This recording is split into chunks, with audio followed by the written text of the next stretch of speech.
Au cours d'une cérémonie solennelle en début de semaine au Centre culturel et artistique pour les pays d'Afrique centrale, le président de la République Félix-Antoine Tshisekedi Tshilombo a procédé au lancement de la première édition de la Semaine nationale du climat, organisée du 27 au 30 octobre à l'initiative du ministère de l'Environnement. Les participants aux assises devaient mener des réflexions sous les thèmes forêt, biodiversité et tourbière, mobilisation des finances climatiques pour le développement de la République démocratique du Congo et du bassin du Congo. Cet événement est historique et annonciateur d'un avenir meilleur dans la lutte contre le changement climatique, car la RDC a pour vocation d'être un pays solution, a dit le chef de l'État dans son discours de circonstances.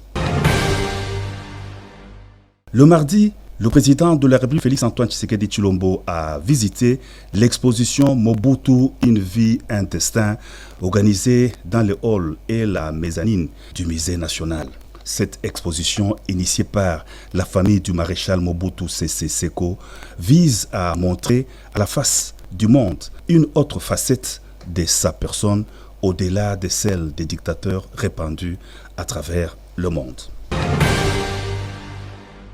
La communauté internationale au chevet de l'Est de la République démocratique du Congo et de la région de Grand Lac, c'est le cas de le dire, pour la rencontre humanitaire de jeudi 30 octobre 2025 à Paris, organisée par la France, la conférence de soutien à la paix et la prospérité dans la région de Grand Lac. Une conférence qui intervient en ce moment où la crise humanitaire, l'une des plus tragiques au monde, ne cesse de s'aggraver dans l'est du pays. C'est dans cette optique que le président de la République Félix-Antoine Tshisekedi Tshilombo est arrivé le jeudi à Paris pour participer à la conférence de soutien à la paix et la prospérité dans la région de Grand Lac. Le chef de l'État a foulé le sol de la capitale française en compagnie de la distinguée première dame Denise Nyakeru Tshisekedi. Après les cérémonies d'accueil à l'aéroport, les cortèges présidentiels s'est ébranlé vers le centre-ville de Paris. Deux temps forts ont marqué la visite de travail du président de la République à Paris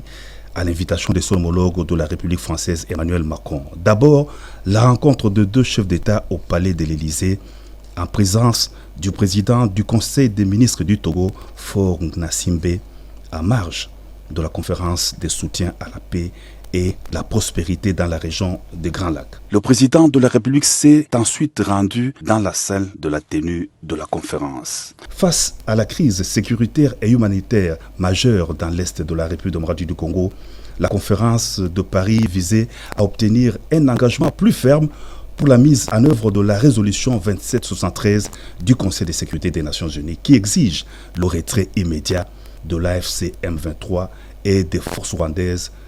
du territoire congolais.